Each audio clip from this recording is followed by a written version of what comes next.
This is Derpkul Hoppo, a joke map made by Geef, and right now it is at number 8 on the map list, which is a list of the top 50 hardest custom maps in Bloons TD6, but when I upload this it's probably going to be a few spots lower.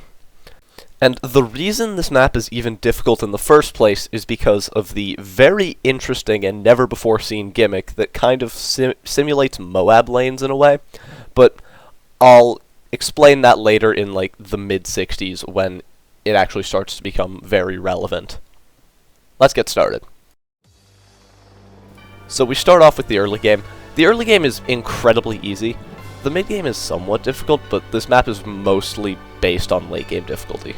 The early game is so easy that I can get a full discount village by 25, which is just ridiculous.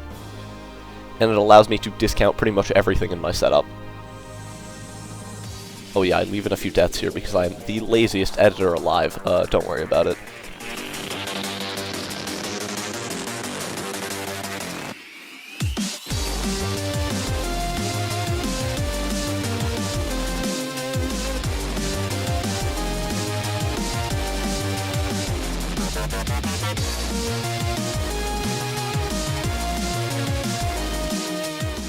The early game of choice here is an Atosaurus because it will absolutely demolish this very easy early game, and it will also help a lot on round 79 where it is very, very useful here.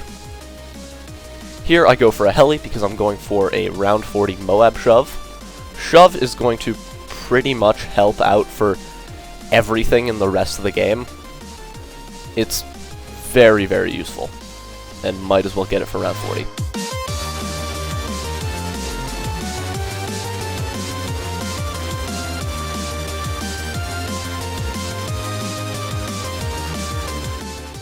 And now for the mid-game, I go for a very weird pick, Abyssal Warrior. Abyssal Warrior will make sense in a little bit when I'll explain everything about how this map works. And also, yep, just Condor mid-game. Fairly normal. I also did find like a cheese spot on this map for Condor where it could do some pretty funky things.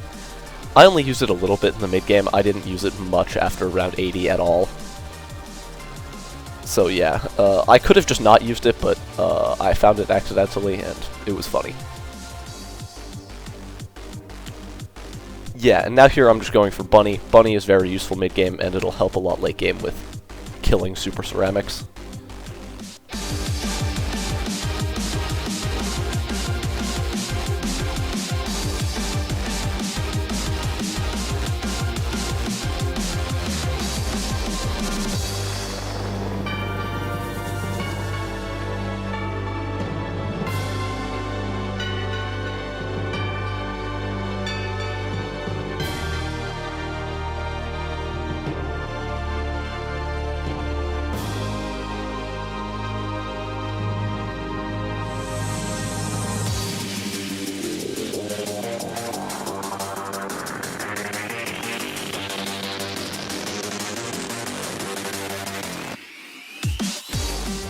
So I think it's late enough in the game where the gimmick actually starts to become relevant. Before, it's very easy even if you like forget about the gimmick.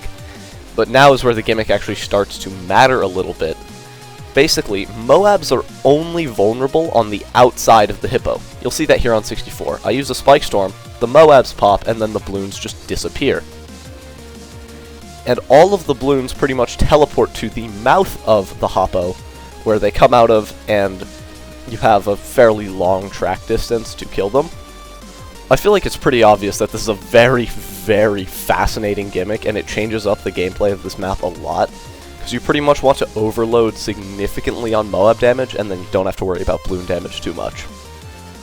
I'll try to explain why I went for everything. This Spike Storm is going to end up being a Carpet of Spikes. Carpet of Spikes is easily the best Moab damage right now, especially for a map like this, where line of sight is blocked off completely. And Abyssal Warrior was because it insta-kills every single ceramic in the mid-game, which is very, very good. It does good versus the late-game super ceramics too, and helps Bunny kill all of them, because I will not be going for any additional super ceramic support. And it also pierce buffs the Carpet of Spikes, which is very, very useful for the later portion of this and makes it a near essential pick. Bunny is just super ceramic cleanup, and I feel like everything else I've already explained. Condor and Moab Shove are just really, really strong.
On round 81 here, I afford Carpet of Spikes, and this just makes the game easy for a while. And now I have to start going for the second tier 5 of the run very urgently. I'll explain that alch in a while because I don't upgrade it until like 94. So yeah, now I start going for the second tier 5 of the run, Moab Eliminator, which might seem like a very weird pick if you haven't played the map before. The reason you go for Moab Eliminator is because you just need it to remove RBE, so Carpet of Spikes doesn't have to kill as much. And it's also 100% required for round 100, there's just no other way. Which is really funny. Carpet of Spikes and Elim just makes no sense in a normal game, but with this map's gimmick where you have to overload on Moab damage, it actually makes a lot of sense.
So I get Moab Elim here at the end of 91, and you'll already see it put to good use on 92. Pretty much, I think I explained this before, but I use it to just skip all of the ZOMG insides so Carpet of Spikes doesn't have to deal with as much. And for some reason targeting gets really messed up on this map. Strong doesn't actually target the first strong Bloon, it targets the last one, which makes absolutely no sense and is just really, really weird. But yeah, funny things, I guess.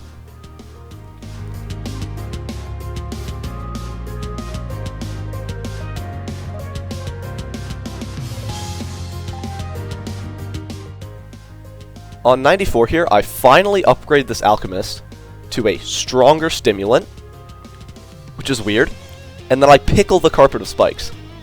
Pretty much what this does is pickled carpet does just more damage, but it does slow the rate at which it fires spikes, even in the passive ability. But if you stim it and have jungle drums, it actually gets buffed back to the normal speed, which is a whole other weird thing, because for some reason you can't make carpet passive go faster, but you can buff it back up to normal if it goes slower, which is very, very weird. So yeah, the stronger stimulant and the jungle drums are just to allow you to pickle carpet so it does more damage. Very weird, but it works.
Round 98 here took me ages. It took me about 40 minutes to get right, and I was being very suboptimal here. I used a lot of items that I didn't need to, but I kind of just wanted to win.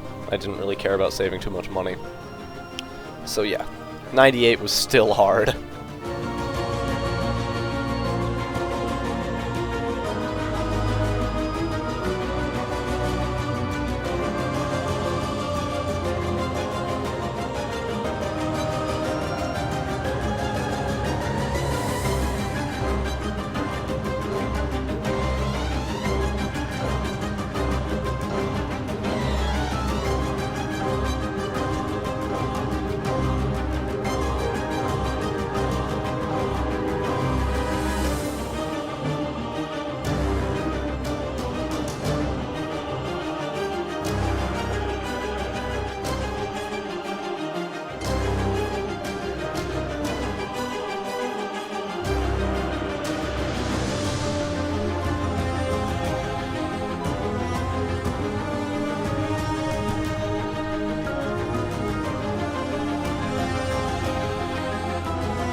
Round 100 was really where Moab Eliminator got a lot of its value.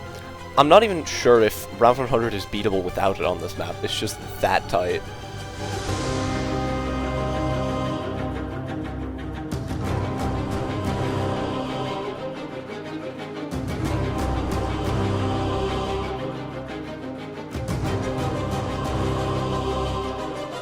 And with that last elim ability, boom. I had beaten Derpkul Hoppo. Thanks for watching. Have a nice rest of your day. And goodbye.